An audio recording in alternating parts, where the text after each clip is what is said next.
طبعا يا اخواتي عارفين ايه اللي حصل الفترة اللي فاتت، الايام اللي فاتت ديت الدنيا مقلوبة خالص لحد دلوقتي. على اليوتيوب وعلى الفيسبوك وعلى التيك توك الوضع بقى مقلوب جدا. يعني خلينا نشوف اللي حصل الفترة ديت الايام ديت. صراحة الدنيا مقلوبة خالص هنا في مصر، فخلينا نشوف اللي حصل بالظبط. الحكاية ايه القصة، الحوار بالظبط، نشوف ايه الوضع. نشوف مع بعض الفيديو ده، خلينا نشوف ايه اللي حصل بالظبط. خلينا نشوف القصة والحكاية كلنا مع بعض، خلينا نشوف.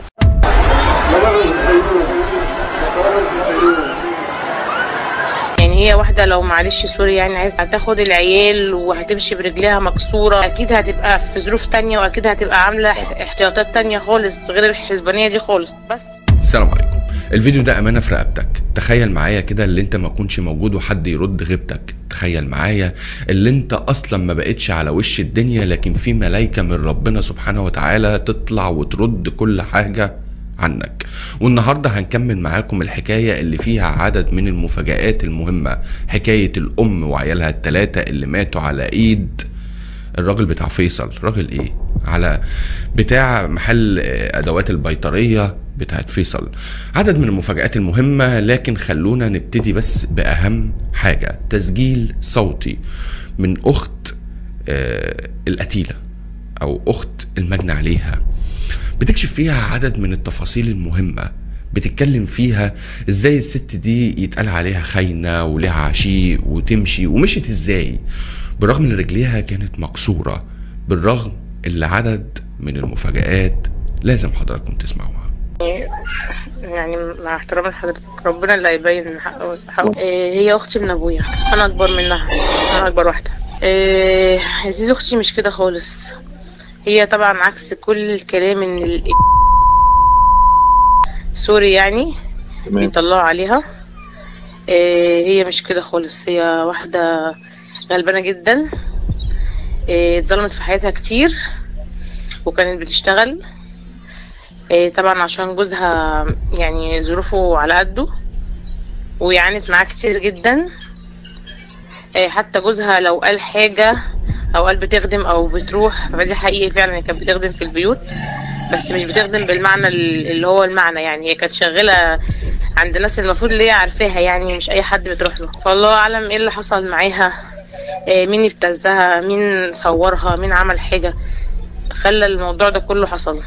هي قعدت فترة احنا كنا بنكلمها، كانت يعني ما كناش يعني اكيد كل واحد بيتشغل في حياته، مش على طول متواصلين يعني على طول بنتكلم والكلام ده.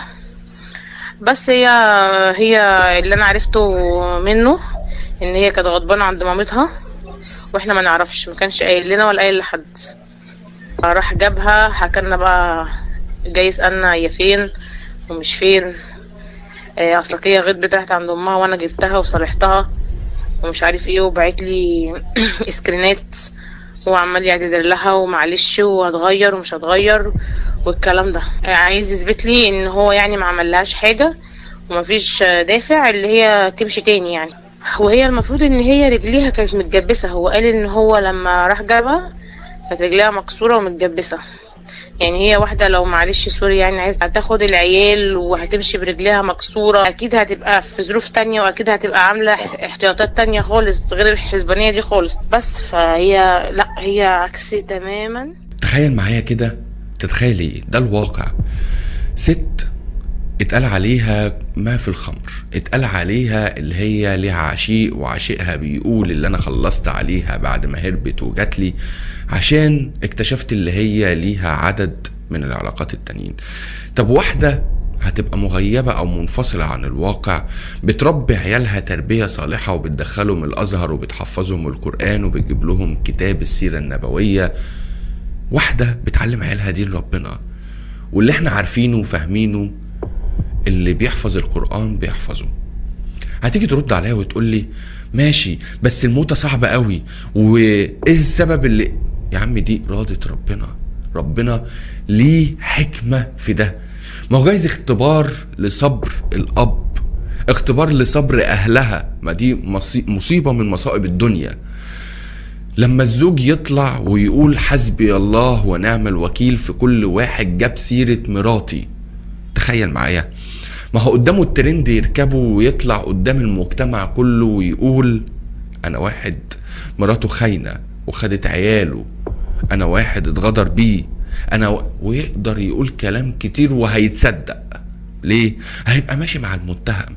لكن كلام الاب اللي قال مراتي اشرف من الشرف، مراتي عاشت معايا 12 سنة ما شفتش منها الا كل خير، مراتي حافظة كتاب ربنا وبتحفظه لعيالنا، مراتي انا جيت عليها لكن نهايتها ما تكونش بالشكل ده. ده واحد عنده نسبة شك في شرف مراته؟ اكيد لا. وقبلها حماها اللي هو ابو. تخيلوا انك تشاهد بس المباشر جمع نقاط حولك الشدات. كيف 360 شدة كم نقطة؟ 999 نقطة. عدنا هنا 325 شدة 3999 نقطة. 60 شدة 5 نقاط. تخيلوا عندك شو كمية الشدات راح تشتريها. 240 شدة 4799 نقطة. عندك 180 شدة 4699 نقطة. 120 شدة 4599 نقطة. 60 شدة 5 نقاط. تخيلوا لفترة محدودة، فترة محدودة. كم 325 شدة بكم؟ 3999 شدة. 360 شدة 999. شوف أترو كم شدة؟ أترو 325 شدة 4999. شوف متجري 325 شدة 3999. 360 شدة 999 لفترة محدودة. كيف نشاهد بس حتى نجمع النقاط، حتى نشاهدك، حتى يصيرك شداد؟ كيف؟ وين كده؟ خشوا على متجر جوجل بلاي، اطلع على هنا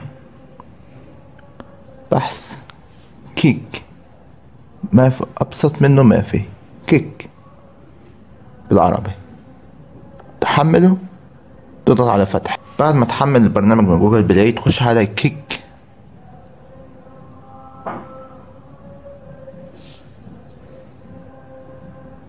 راح يجيلك تعمل حساب على جوجل. فراح اتركك فيديو هو كيف تنشئ حساب على كيك بكل بساطة على جوجل بدون اي حاجة. ابسط منه ما في. راح انشئ فيديو حالا جاي يشرح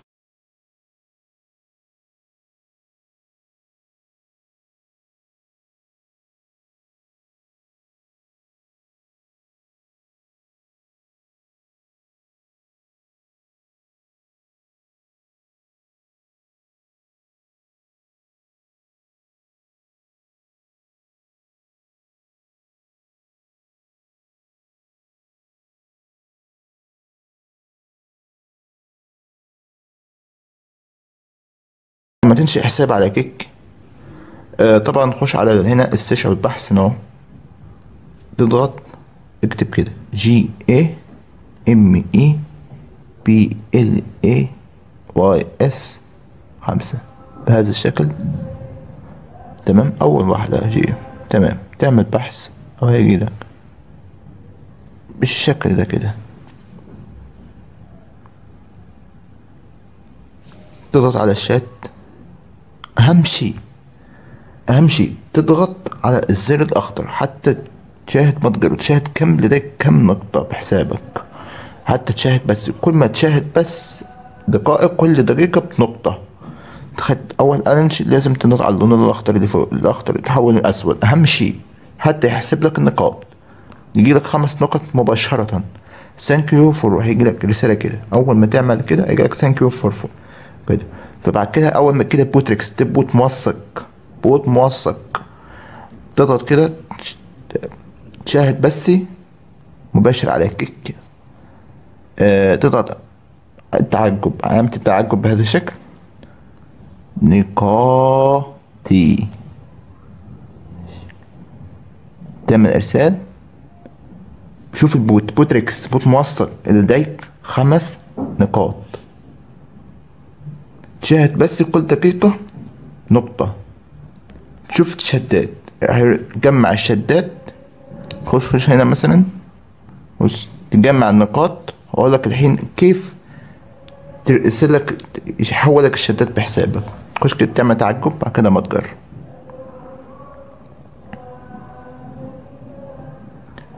تفضل هذا بالظبط ده اللي حصل. هو شفتوا الفيديو، فطبعا كده يا اخواتي وصلنا لنهاية الفيديو، واشوفكم خير باخبار جديدة وقصة جديدة من قصص التيك توكر. بس اشوفكم خير.